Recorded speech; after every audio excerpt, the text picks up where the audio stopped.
What is going on, guys? We are back with another testing video, and this video is a suggestion from somebody in the community. Shout out Kenny. He has asked me to do a testing to see how effective that Vox is on base defense, and more specifically, if she is good enough that she is necessary to have on base defensive situations, or if her benefit is small enough to where you can kind of forego using her. And that's what we're going to try to get answered in this video. So let's get started.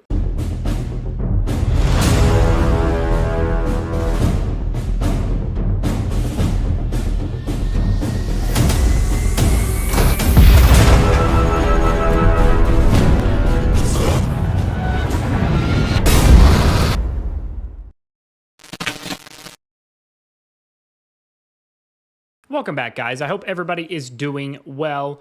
We are going to be taking a look at the base defensive focused officers. We're going to be taking a look at just their overview of skills, their defensive skills specifically, and we're going to take a look at the testing results and see which ones perform the best, and ultimately if Vox herself is necessary or that beneficial on base defense. You guys know I like to keep things as simple and concise as possible, so let's go ahead and jump in and get started. All right, so to start, let's take a look at the 5 officers that have defensive benefits currently in Warpath. So starting with number 1, Golden Eagle. His defensive skill is increases the damage resist of your base by 10% when this officer is garrisoned there. Number 2, Steel Fighter. When the troop is garrisoned in your base, increases the officer skill resilience of your base by 30%. Number 3, Uncle Ivankov. When the troop is garrisoned in your base, increases the base's damage resist against normal attacks by 10%. And when this officer's troop is garrisoned in your base, increases the officer skill resilience of your base by 40% and the base HP recovery by 5%. Number 4, Thorn Countess. When this officer's troop is garrisoned in a base and shield the troop gains from its officer skill is increased by 15% and can be used by the base. The base's normal attack resilience is also increased by 10%. And then number 5, Vox. When this officer's troop is garrisoned in your base, increases the base's damage resist by 50% for 8 seconds and reduces the prep time for garrisoned officer skills by half of a second. All right, so I went through and I tested each one of these officers individually, and then I started throwing them all into garrisoned slots. So going through the individual results here, and I did 2 trial runs for each of these officers just to see, you know, how big of a difference that there was in the data. Now, I did more than just 2 trials total, but what I'm saying is this just features the first 2 to give you guys an indication. So each one of these units has just the super heavy tank garrisoned in the base, and then each respective officer was the only one paired with that super heavy tank.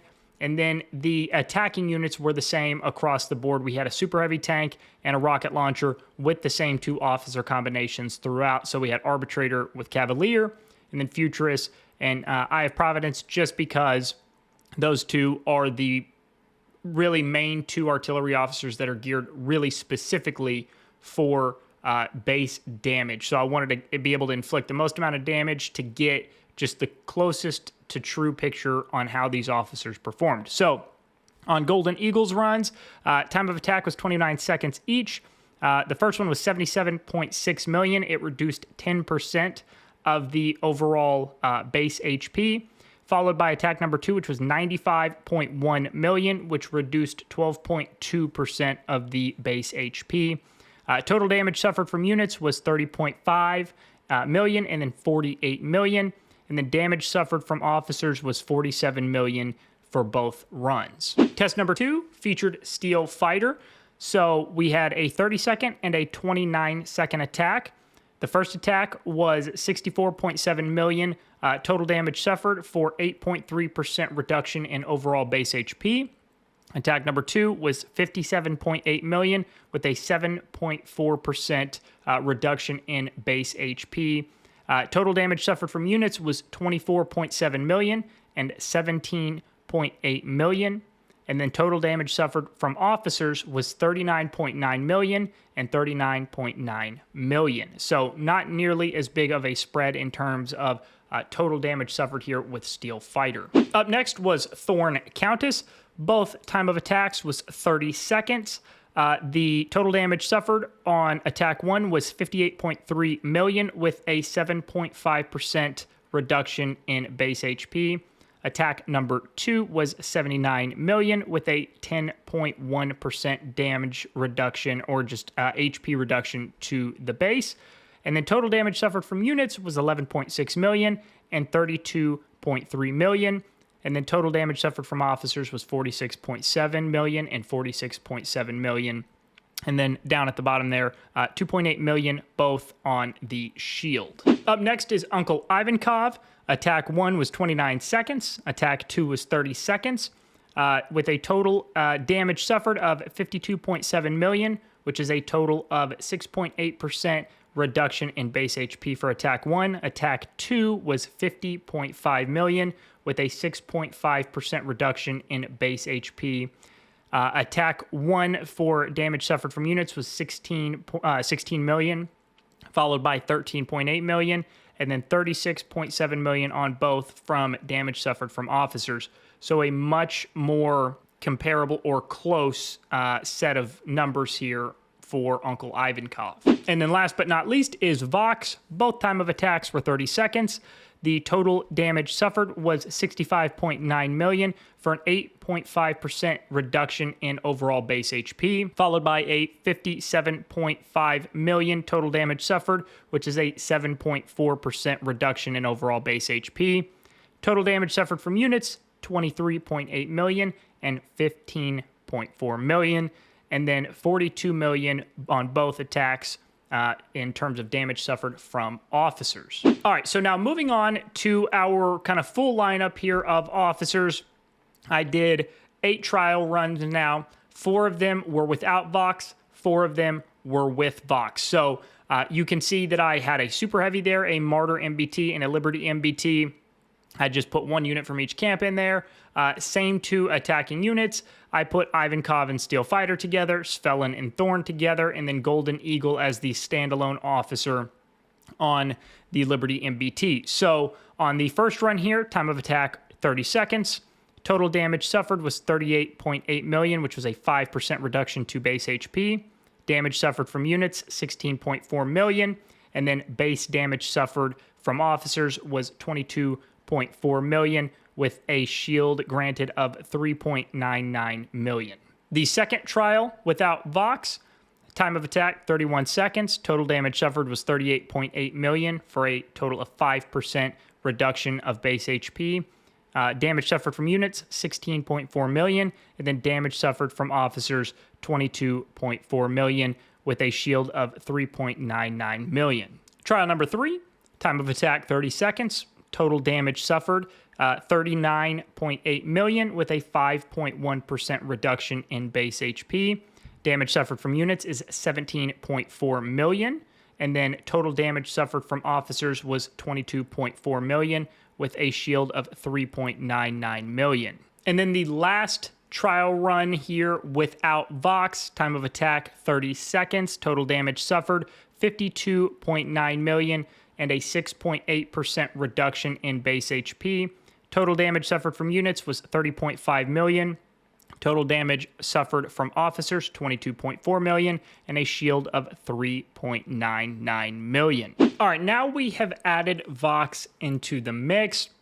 We've kept the officer pairings the same, except we've now thrown Vox with Golden Eagle. So for trial number 1, time of attack, 30 seconds, total damage suffered, 45.3 million with 5.8% base HP reduction. Total damage from units, 25.6 million. Total damage from officers, 19.7 million with a 7.19 million shield. Trial number 2, time of attack is 29 seconds with a total damage suffered of 28.9 million, 3.7% reduction in base HP. Total damage suffered from units, 10.7 million.